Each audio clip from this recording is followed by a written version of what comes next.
my channel. Okay, now this is the Joni Portwood channel, and I'm here to talk with you. Now, I have some good news about something, and this is something that I've learned. I wait for people to populate, in here. But yeah. Now, I had switched over, and I think it's been like 5 times that I've switched my. First of all, I have my converter charger that I've added to my truck camper. My converter charger. I have a converter charger, an inverter, the battery cables, and the battery itself. Hey, Darwin, good to see you in the house today. How's it going? And basically, all the upgrades, electrical upgrades that go with my truck camper, plus the diesel heater. And 69, that's right. So we so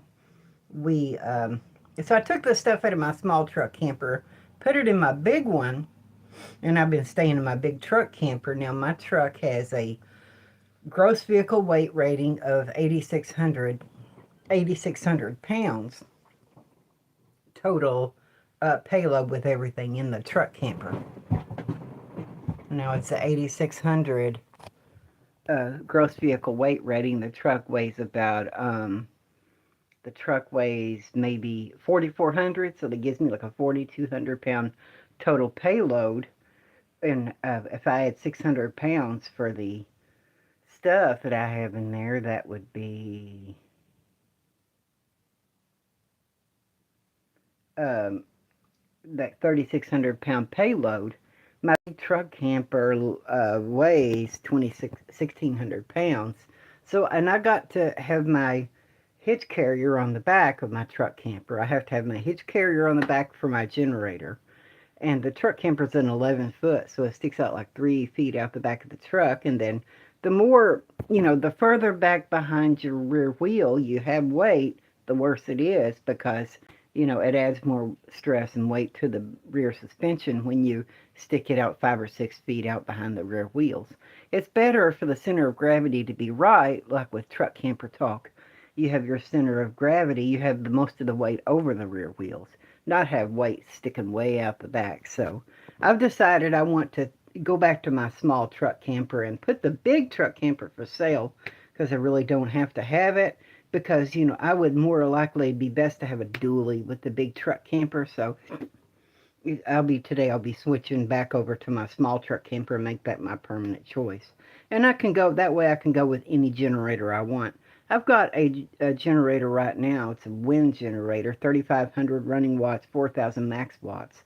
It weighs about 60 pounds, and I can put on my hitch carrier, I can put my 2 gas cans, which will be a gas can for a yellow one for diesel, for my diesel heater, and a red gas can for my gasoline for the generator. It would be nice to have a big diesel generator. That way everything could burn off a diesel, and diesel is more, hey, how are you, Ma Fuzek?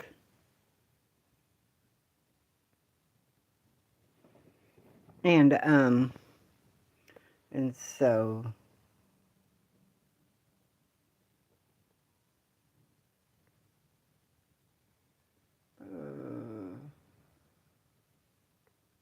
yeah.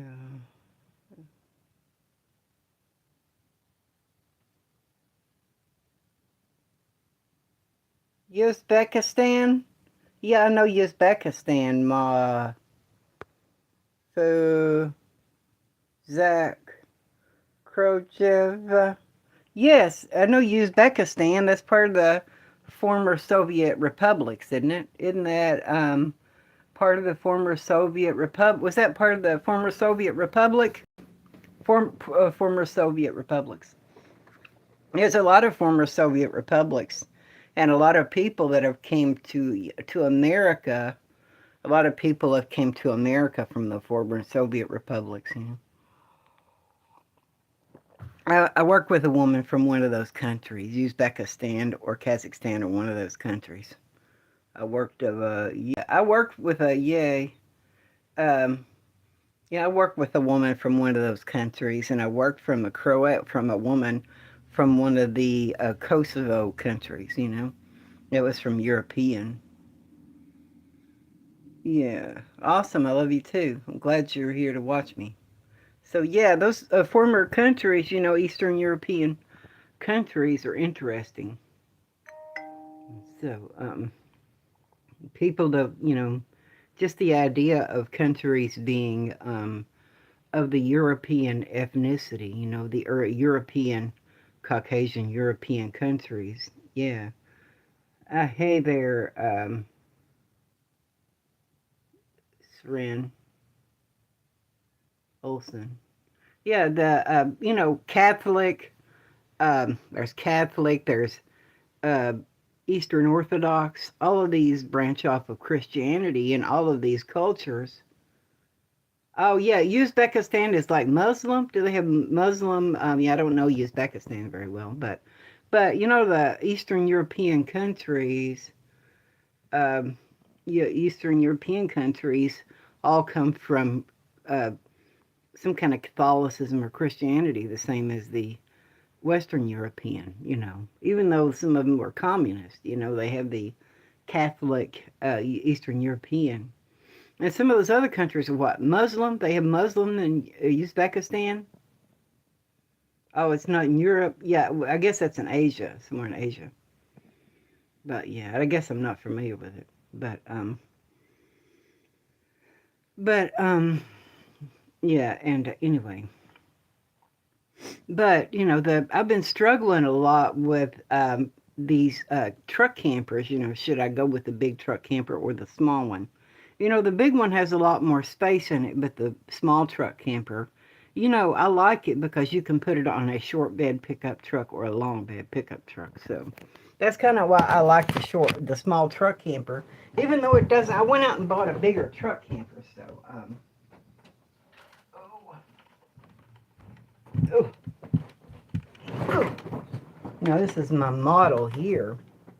This is the model of the small truck camper. Now the big truck camper sticks way out the back, you know, and I have to have my, you know, hitch carrier on the back. That's one of those hitch haul, you know, flat cargo racks that go into your hitch receiver.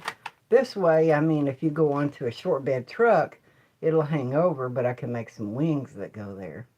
You know, make the camper like so you can use it on a short or long bed pickup. And I know that my truck can handle it because it's a, you know, it's lighter. It doesn't weigh as much, and so that's why I like the small truck camper. This model here is a little oversized. It's just a little oversized. I'm gonna have to make another model that's more sized properly because this one is just a little too big for the truck. It's not the size proportionate the way it should be, but you know. But I've done a lot of work to my small truck camper, so I just want to say that I had a case that came before me. I've been on the road driving a vehicle since 1992. I got my driver's permit, I think, in late 91, and I got my driver's, or maybe early 92, January, February 92. I got my license, you know, in February, in like May or June 92, May 92 or June. And over the years, you know, driving a vehicle, I've gradually forgotten about, you know, obeying the road signs and following the road signs and obeying the road. You know, the rules of the road, driver distractions. But first of all, about the campers, you know, if I want to, I can get a little cargo trailer to pull behind my truck camper to put my stuff in it. I don't have to put all my stuff in the truck camper. I can put it in a trailer behind, like a lot of known people do, and I can get a tent, you know, or make a tent. I can sew and stuff, so I can make a big canvas tent, like the army tents, like the canvas army tents. You know, something that goes off of the back of here to create extra space, you know, something that you can hook onto the back like a big tent, you know, for extra space, and then have a tarp, like a thing that goes around the cab over if I take it off the truck. But basically, going with a small truck camper, but also about driving. I'm going to do some videos about driving, because over the years, you give in to from people, peer pressure from people who say, drive fast, you know, drive this, and it's easy to fall for peer pressure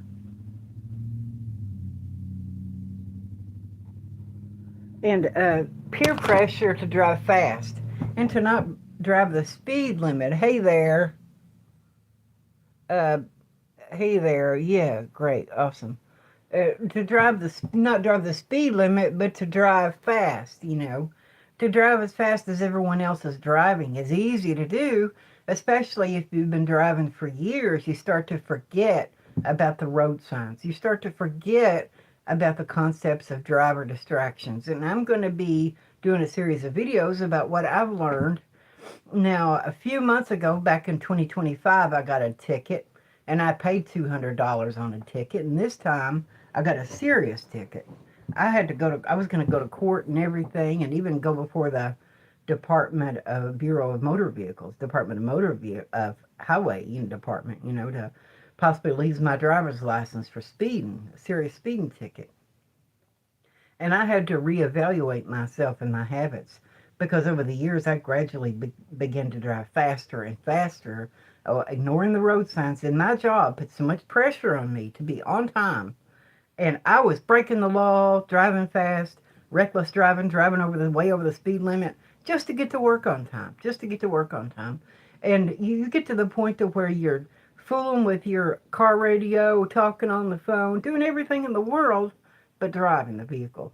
And I got this thing, Drive Safe Kentucky, to take an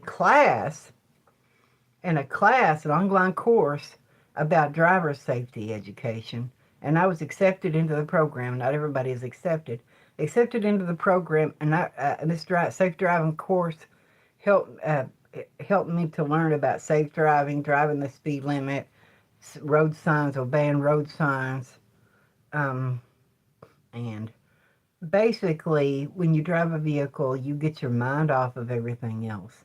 You get your mind off of everything else. You get your mind off of anger, the road rules. The stress study course says if you're really upset or anything, you shouldn't drive a vehicle if you're really upset. If you're seriously upset, it could affect your driving. Moods that you're in can affect your driving. I would not recommend anybody drink and drive. And if it's snowing and you can't drive in the snow, you really need to stay off the road unless you know how to drive in the snow. You need to stay home. It doesn't matter if your job writes you up or fires you. It's more important to live and to not have a wreck and take it seriously. And when I was driving, I would look at the clock, I would look at my phone, and I would look to see what time it is. Am I getting to work on time? Donate if you feel the need to donate. It could help the channel. And so, super chat or whatever, that would greatly benefit the channel, so I can go out and bring some adventures for you all. But, it's important to focus on your driving and to focus on what's in front of you. The road signs, the other cars that are in front of you, who's pulling out in front of you, defensive driving. Stay back several feet from the car in front of you. Slow down slowly. Don't just come to a stoplight and slam on the brakes, but gradually slow down before the stoplight. So that's very important. And all these things are very, very important that you can learn to concentrate on the road and drive safely.